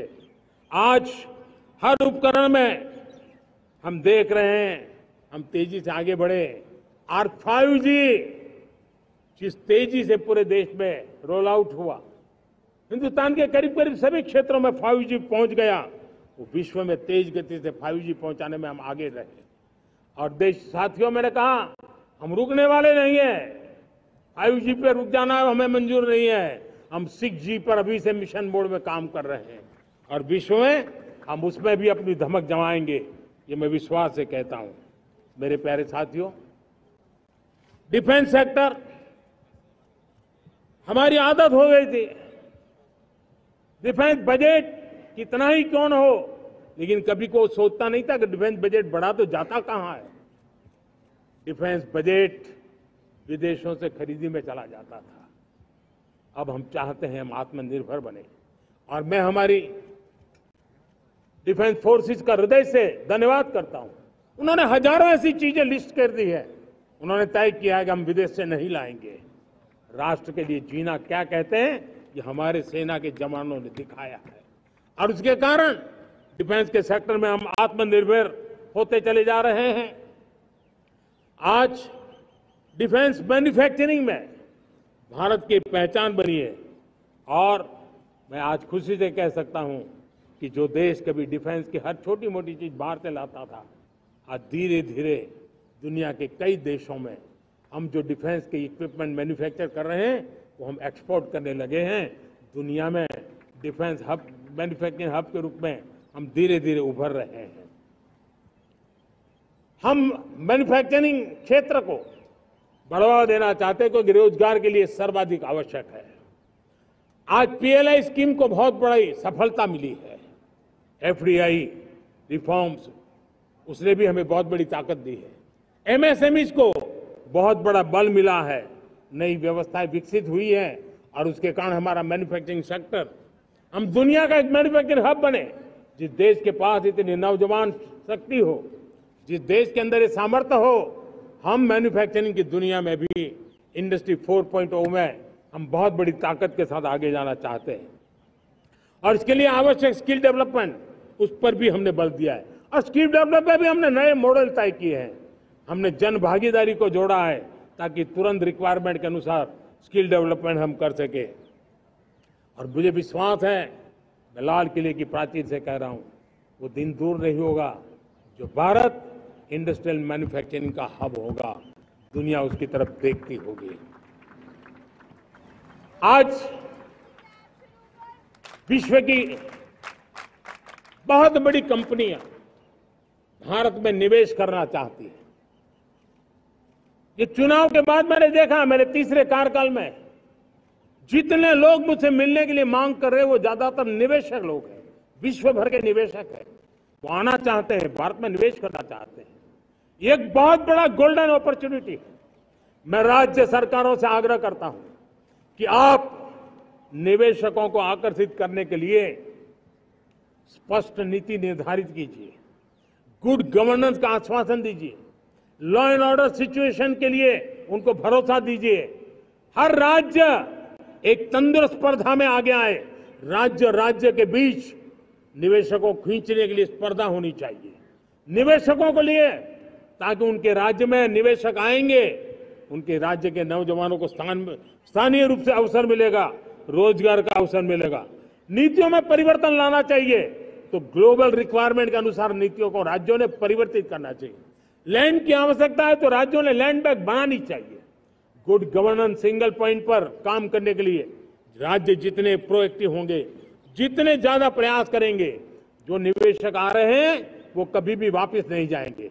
सिर्फ भारत सरकार से काम ये होता नहीं है, राज्य सरकारों की बहुत बड़ी आवश्यकता होती है, क्योंकि जो भी प्रोजेक्ट लगने वाला है उस राज्य में लगने वाला है, उसको हर राज्य के साथ रोजमर्रा का काम पड़ता है। और इसलिए मैं राज्यों से आग्रह करूंगा कि जब विश्व पूरा भारत की तरफ आकर्षित हो रहा है, विश्व पूरा भारत में निवेश करने के लिए प्रतिबद्ध हो रहा है, तब ये हमारा दायित्व बनता है कि हमारी पुरानी आदतें छोड़ करके स्पष्ट नीति के साथ हम आगे आए। देखिए, आपको परिणाम अपने राज्य में दिखाई देगा और आपका राज्य भी चमक उठेगा, ये मैं आपको विश्वास देता हूं। साथियों, भारत अपनी बेस्ट क्वालिटी के लिए पहचानी जाए, ये बहुत जरूरी है। अब विश्व के लिए हमें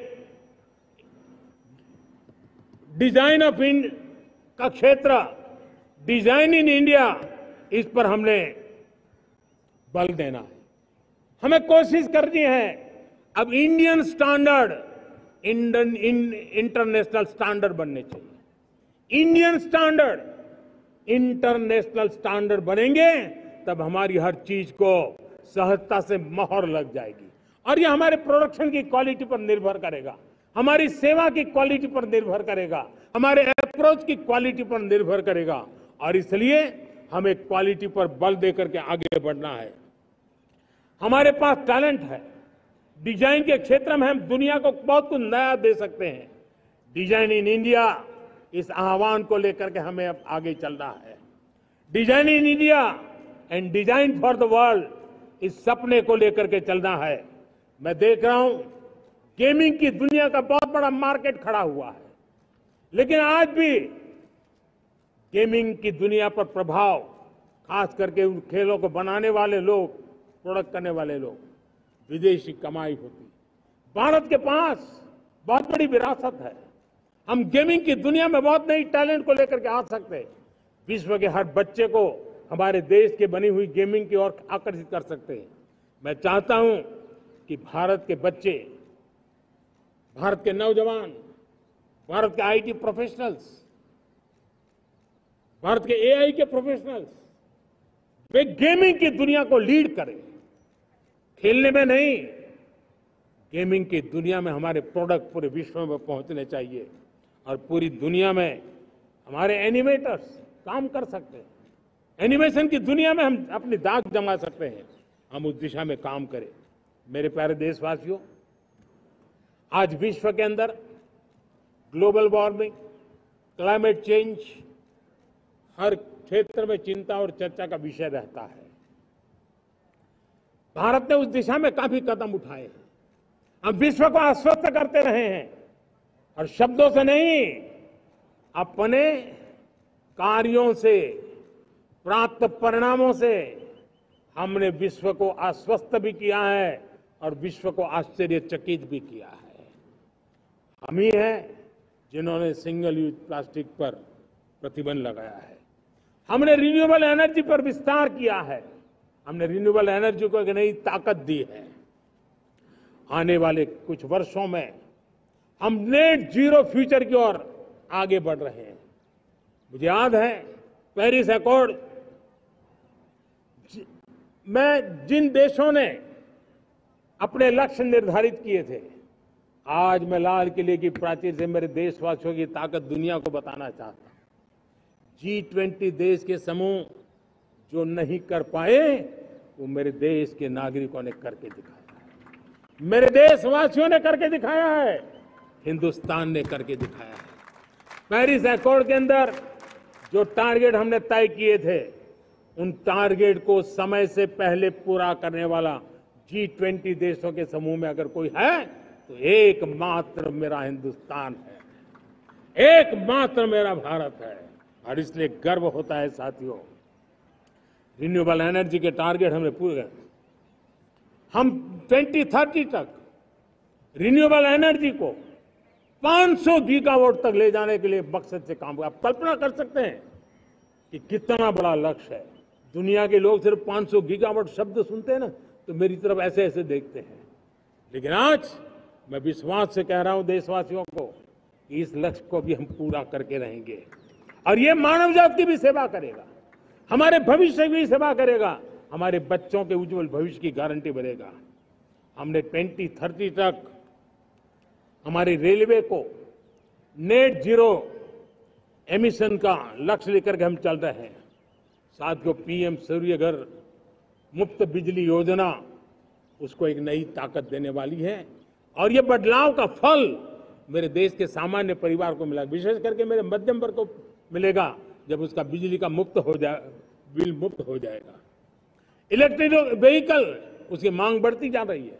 जब पीएम सूर्य घर योजना से वो बिजली उत्पादन करता है सूर्य से, तो उसका व्हीकल का प्रवास का खर्चा भी वो कम कर सकता है। साथियों, हम ग्रीन हाइड्रोजन मिशन लेकर के एक ग्लोबल हब बनना चाहते हैं। बहुत तेजी से नीतियां बनाई गई है, बहुत तेजी से उसका इम्प्लीमेंटेशन का काम हो रहा है और भारत ग्रीन हाइड्रोजन एक न्यू एनर्जी की दिशा में हम जाना चाहते हैं। और ये सारे जो प्रयास चल रहे हैं, क्लाइमेट की चिंता तो है ही है, ग्लोबल वार्मिंग की चिंता है, लेकिन इसके अंदर ग्रीन जॉब्स की बहुत बड़ी संभावना है और इसलिए आने वाले कालखंड में ग्रीन जॉब्स का महत्व बढ़ता है। तो उसको सबसे पहले कैप्चर करने के लिए, मेरे देश के नौजवानों को अवसर देने के लिए और ग्रीन जॉब्स के लिए एक बहुत बड़ा क्षेत्र को बढ़ावा दे रहे हैं।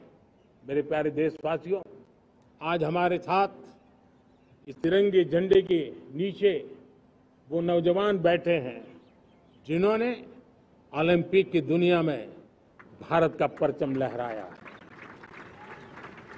मैं मेरे देश के सभी एथलीट्स को, मेरे देश के सभी खिलाड़ियों को 140 करोड़ देशवासियों की तरफ से बधाई देता हूं और हम नए सपने, नए संकल्प, अत्यंतिक पुरुषार्थ के साथ नए लक्ष्यों को हासिल करने के लिए आगे बढ़ेंगे, ऐसा मैं विश्वास के साथ उनको शुभकामनाएं भी देता हूं। आने वाले कुछ दिनों में भारत के एक बहुत बड़ा दस्ता पैरालंपिक के लिए पेरिस जाने के लिए रवाना होगा। मैं मेरे सभी पैरालंपिक खिलाड़ियों को भी हृदय से बहुत बहुत शुभकामनाएं देता हूं। साथियों, भारत ने G20 को ऑर्गेनाइज किया, हिंदुस्तान के अनेक शहरों में ऑर्गेनाइज किया, 200 से ज्यादा इवेंट किए। पूरे विश्व में G20 का इतना बड़ा व्याप, इतना बड़ा कार्यक्रम कभी नहीं हुआ, इस बार हुआ। इसने एक बात सिद्ध कर दी है कि भारत में बड़े से बड़े कार्यक्रम ऑर्गेनाइज करने की ताकत है। भारत को किसी को भी हॉस्पिटैलिटी का सामर्थ्य भारत में सबसे ज्यादा है। अगर ये सिद्ध हो चुका है तो साथियों, हिंदुस्तान का सपना है कि 2036 में जो ओलंपिक होगा वो मेरे हिंदुस्तान की धरती पर हो। इसके लिए हम तैयारी कर रहे हैं, उसके लिए हम आगे बढ़ें। साथियों, समाज के आखिरी तबके के जो लोग हैं, ये हमारा सामाजिक दायित्व है। अगर कोई पीछे रह जाते हैं तो हमारी आगे बढ़ने की गति कम कर देता है, और इसलिए हम आगे बढ़ना चाहते हैं तो भी सफलता तब मिलती है पीछे वाले को भी साथ साथ आगे ले आए। और इसलिए हम सबका दायित्व बनता है कि हमारे समाज में आज भी जो क्षेत्र पीछे रह गए हैं, जो समाज पीछे रह गए हैं, जो लोग पीछे रह गए हो, हमारे छोटे छोटे किसान हो, हमारे जंगलों में रहने वाले मेरे आदिवासी भाई बहन हो, हमारी माताएं बहनें हो, हमारे मजदूर हो, हमारे श्रमिक साथी हो, हमारे कामगार लोग हो, इन सबको हमें बराबरी में लाने के लिए, हमारे बराबर लाने के लिए भरपूर प्रयास करना है। लेकिन अब गति पकड़ गई है, अब लंबे दिन तक हमें वो करना नहीं पड़ेगा। बहुत जल्द वो हमारे पास पहुंच जाएंगे, हमारी बराबरी में आ जाएंगे, हमारी ताकत बहुत बढ़ जाएगी और बड़ी संवेदना के साथ हमें इस काम को करना है। और इसके लिए एक बहुत बड़ा अवसर आ रहा है। मैं मानता हूं संवेदनशीलता की दृष्टि से इससे बड़ा अवसर क्या हो सकता है। हमें पता है 1857 के स्वतंत्रता संग्राम के पहले भी अंग्रेजों के नाक को दम करने वाला हमारा देश का एक आदिवासी युवक था। 20-22 साल की उम्र में उसने अंग्रेजों के नाक को दम ला दिया था, जिसको आज भगवान बिरसा मुंडा के रूप में लोग पूजा करते हैं। भगवान बिरसा मुंडा की 150वीं जयंती आ रही है। ये हम सबके लिए प्रेरणा का कारण बने। समाज के प्रति छोटा व्यक्ति भी देश के लिए कैसी जज्बात रखता है, उससे बड़ी प्रेरणा भगवान बिरसा मुंडा से अधिक कौन हो सकता है।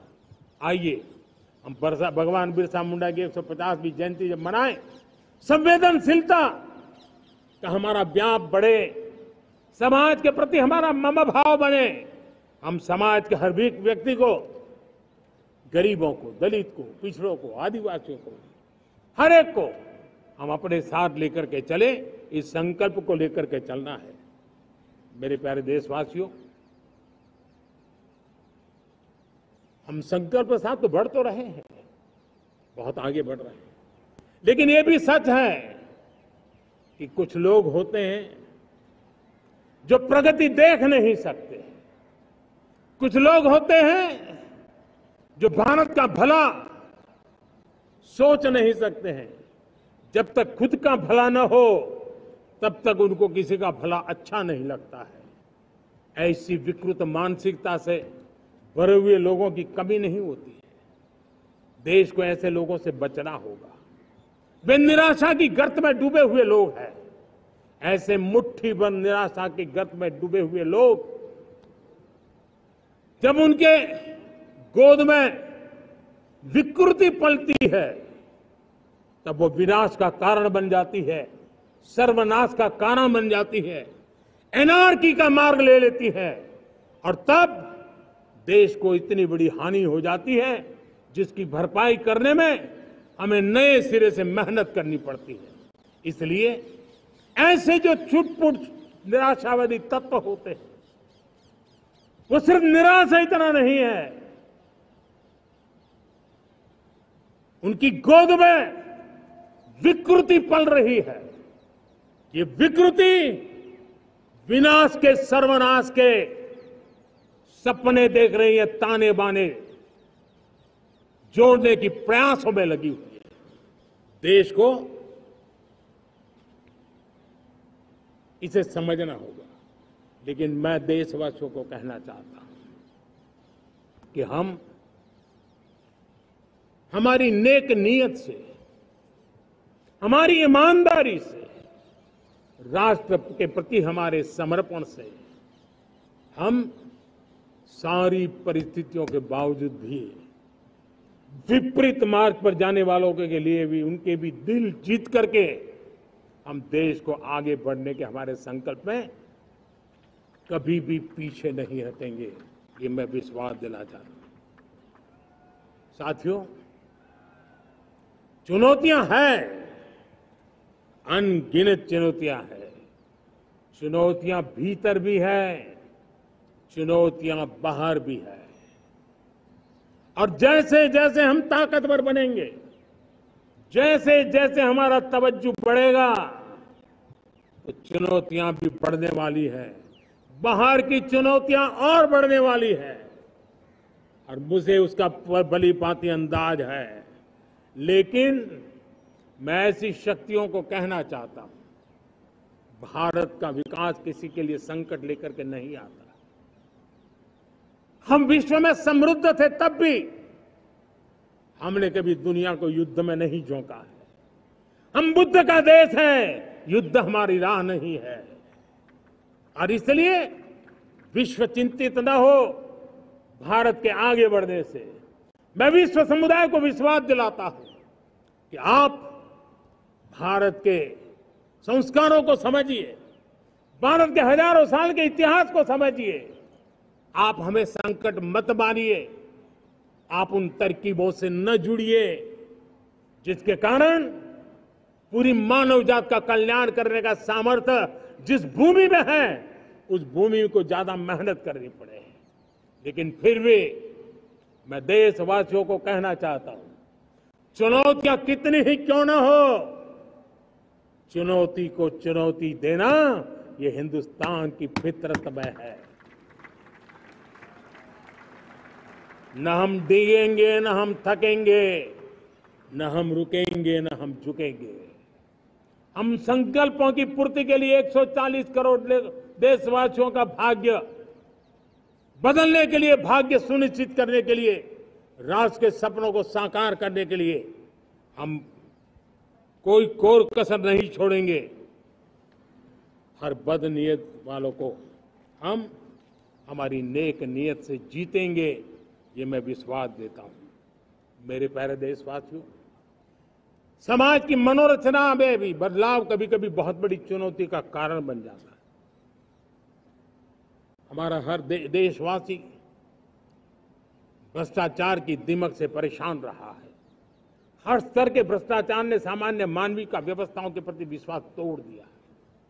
उसको अपनी योग्यता, क्षमता का प्रति अन्याय की जो गुस्सा होता है, वो राष्ट्र की प्रगति में नुकसान करता है। और इसलिए हमने व्यापक रूप से भ्रष्टाचार के खिलाफ एक जंग छेड़ा है। मैं जानता हूं इसकी कीमत मुझे चुकानी पड़ती है, मेरी प्रतिष्ठा को चुकानी पड़ती है, लेकिन राष्ट्र से बड़ी मेरी प्रतिष्ठा नहीं हो सकती है, राष्ट्र के सपनों से बड़ा मेरा सपना नहीं हो सकता। और इसलिए ईमानदारी के साथ भ्रष्टाचार के खिलाफ मेरी लड़ाई जारी रहेगी, तीव्र गति से जारी रहेगी, और भ्रष्टाचारियों पर कार्रवाई जरूर होगी। मैं भ्रष्टाचारियों के लिए भय का वातावरण पैदा करना चाहता हूं, ताकि देश के सामान्य नागरिक को लूटने की जो परंपरा बनी है, उस परंपरा को मुझे रोकना है। लेकिन सबसे बड़ी नई चुनौती आई, भ्रष्टाचारियों से निपटना तो है ही, लेकिन समाज जीवन में उच्च स्तर पर एक जो परिवर्तन आया है, वो सबसे बड़ी चुनौती भी है और एक समाज के लिए सबसे बड़ी चिंता भी है। क्या कोई कल्पना कर सकता है कि मेरे ही देश में इतना महान संविधान हमारे पास होने के बावजूद भी कुछ ऐसे लोग निकल रहे हैं जो भ्रष्टाचार का महिमा मंडन कर रहे हैं, खुलेआम भ्रष्टाचार का जय जयकार कर रहे हैं। समाज में इस प्रकार के बीज बोने का जो प्रयास हो रहा है, भ्रष्टाचार का जो महिमा मंडन हो रहा है, भ्रष्टाचारियों की स्वीकार्यता बढ़ाने का जो निरंतर प्रयास चल रहा है, वो स्वस्थ समाज के लिए बहुत बड़ी चुनौती बन गया है, बहुत बड़ी चिंता का विषय बन गया है। भ्रष्टाचारियों के प्रति समाज में दूरी बनाए रखने से ही किसी भी भ्रष्टाचारी को उस रास्ते पर जाने से डर लगेगा। अगर उसका महिमा मंडन होगा तो जो आज भ्रष्टाचार नहीं करता है उसको भी लगता है कि तो समाज में प्रतिष्ठा का रंग बन जाता है, उस रास्ते में जाने में बुरा नहीं है। मेरे प्यारे देशवासियों, बांग्लादेश में जो कुछ भी हुआ है उसको लेकर पड़ोसी देश के नाते चिंता होना, मैं इसको समझ सकता हूं। मैं आशा करता हूं कि वहां पर हालात जल्द ही सामान्य होंगे। खास करके 140 करोड़ देशवासियों की चिंता कि वहां हिंदू, वहां के अल्पसंख्यक, उस समुदाय की सुरक्षा सुनिश्चित हो। भारत हमेशा चाहता है कि हमारे पड़ोसी देश सुख और शांति के मार्ग पर चले। शांति के प्रति हमारा कमिटमेंट है, हमारे संस्कार है। हम आने वाले दिनों में बांग्लादेश की विकास यात्रा में हमेशा हमारा शुभचिंतन ही रहेगा, क्योंकि हम मानव जाति की भलाई सोचने वाले लोग हैं। मेरे प्यारे देशवासियों, हमारे संविधान को 75 वर्ष हो रहे हैं। भारत के संविधान के 75 वर्ष की यात्रा देश को एक बनाना, देश को श्रेष्ठ बनाने में बहुत बड़ी भूमिका रही है।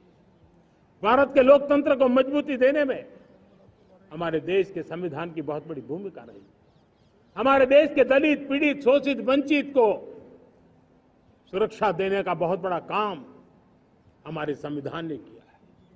अब जब संविधान के 75 वर्ष हम मनाने जा रहे हैं, तब हम देशवासियों ने संविधान में निर्दिष्ट कर्तव्य के भाव पर बल देना बहुत जरूरी है। और जब मैं कर्तव्य की बात करता हूं, तब मैं सिर्फ नागरिकों पर बोझ बनाना नहीं चाहता। कर्तव्य केंद्र सरकार के भी है, कर्तव्य केंद्र सरकार के हर मुलाजिम के भी है, कर्तव्य राज्य सरकारों के भी है, राज्य सरकार के हर मुलाजिम के हैं, कर्तव्य हर स्थानीय स्वराज संस्था के हैं, चाहे पंचायत हो, नगर पालिका हो, महानगर पालिका हो, तहसील हो, जिला हो, हर किसी के कर्तव्य है। लेकिन साथ साथ 140 करोड़ देशवासियों की कर्तव्य है। अगर हम सब मिल करके अपने कर्तव्यों का निर्वाह करेंगे तो हम अपने आप औरों के अधिकारों की रक्षा करने के लिए निमित्त बनेंगे। और जब कर्तव्य का पालन होता है तब अधिकारों की रक्षा निहित होती है, उसके लिए कोई अलग से प्रयास करने की जरूरत नहीं पड़ जाती है। मैं चाहता हूं कि हमारे इस भाव को लेकर हम चलेंगे, हमारा लोकतंत्र भी मजबूत होगा, हमारा सामर्थ्य और बढ़ेगा और हम एक नई शक्ति के साथ आगे बढ़ेंगे।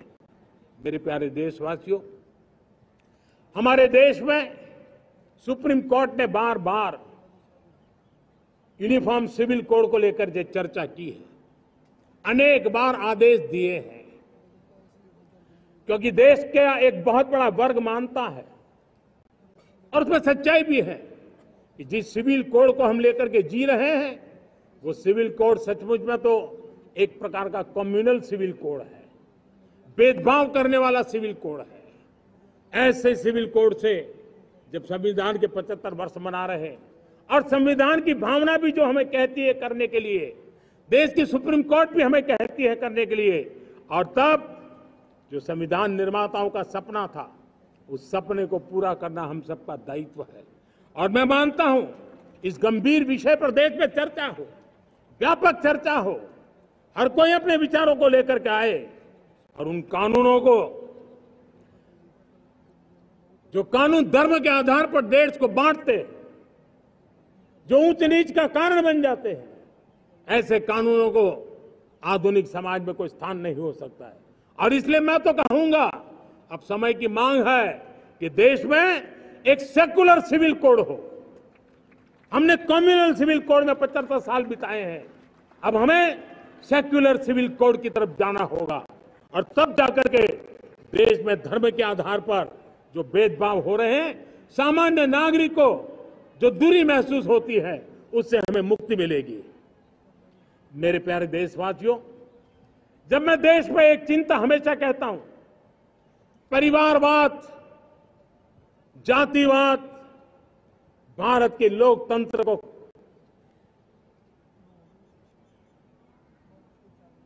बहुत नुकसान कर रहा है। देश को, लोक राजनीति को हमें परिवारवाद और जातिवाद से मुक्ति दिलानी होगी। आज मैं देख रहा हूं मेरे सामने जो नौजवान है, उसमें लिखा हुआ है माय भारत, जिस संगठन का नाम है उसकी चर्चा लिखी है, यहां बहुत बढ़िया तरीके से लिखा हुआ है। माय भारत के अनेक मिशन है। एक मिशन ये भी है कि हम जल्द से जल्द देश में राजनीतिक जीवन में जनप्रतिनिधि के रूप में 1 लाख ऐसे नौजवानों को आगे लाना चाहते हैं। शुरुआत में 1 लाख नौजवानों को आगे लाना चाहते हैं, जिनके परिवार में किसी का भी कोई राजनीतिक बैकग्राउंड न हो, जिसके माता पिता भाई बहन चाचा मामा मामी कभी भी राजनीति में नहीं रहे, किसी भी पीढ़ी में नहीं रहे, ऐसे होनहार नौजवानों को फ्रेश ब्लड 1 लाख, चाहे वो पंचायत में आए, चाहे नगर पालिका में आए, चाहे जिला परिषदों में आए, चाहे विधानसभा में आए, लोकसभा में आए, 1 लाख नए नौजवान, कोई भी प्रकार का पूर्व का राजनीतिक इतिहास उनके परिवार का ना हो, ऐसे फ्रेश लोग राजनीति में आए ताकि जातिवाद से मुक्ति मिले, परिवारवाद से मुक्ति मिले, लोकतंत्र को समृद्धि मिले। और जरूरी नहीं है कि एक दल में जाए, उनको जो पसंद हो उस दल में जाए, वो दल में जाकर के वो जनप्रतिनिधि बन करके आगे आए। देश तय करके चले कि आने वाले दिनों में 1 लाख ऐसे नौजवान जो परिवार राजनीति से दूर दूर का संबंध नहीं है, ऐसे फ्रेश ब्लड आएंगे तो सोच भी नहीं आएगी, सामर्थ्य भी नहीं आएगा, लोकतंत्र समृद्ध होगा। और इसलिए हमें इस दिशा में आगे होना है। और मैं चाहूंगा कि देश ने बार बार चुनाव इस देश की प्रगति में रुकावट बन रहे हैं, गतिरोध पैदा कर रहे हैं। आज कोई भी योजना को चुनाव के साथ जोड़ देना आसान हो गया है, क्योंकि हर 3 महीने 6 महीने कहीं न कहीं चुनाव चल रहा है। कोई भी योजना जाहिर करोगे आप तो मीडिया में देखेंगे, चुनाव आया तो फलाना हो गया, चुनाव आया तो फलाना हो गया। हर काम को चुनाव के रंग से रंग दिया गया है। और इसलिए देश में व्यापक चर्चा हुई है, सभी राजनीतिक दलों ने अपने विचार रखे हैं। एक कमेटी ने बहुत बढ़िया अपना रिपोर्ट तैयार किया है। 1 नेशन 1 इलेक्शन के लिए देश को आगे आना होगा। मैं लाल किले से तिरंगे की साक्षी में देश के राजनीतिक दलों से आग्रह करता हूं, देश के संविधान को समझने वाले लोगों से आग्रह करता हूं कि भारत की प्रगति के लिए, भारत के संसाधनों का सर्वाधिक उपयोग जन सामान्य के लिए हो, उसके लिए 1 नेशन 1 इलेक्शन के सपने को साकार करने के लिए हमें आगे आना चाहिए। मेरे प्यारे देशवासियों, भारत का स्वर्णिम कालखंड है। 2047 विकसित भारत, ये हमारी प्रतीक्षा कर रहा है। बाधाएं, रुकावटें, चुनौतियां, उसको परास्त करके एक दृढ़ संकल्प के साथ ये देश चलने के लिए प्रतिबद्ध है। और साथियों, मैं साफ देख रहा हूं, मेरे विचारों में कोई झिझक नहीं है, मेरे सपनों के सामने कोई पर्दा नहीं है।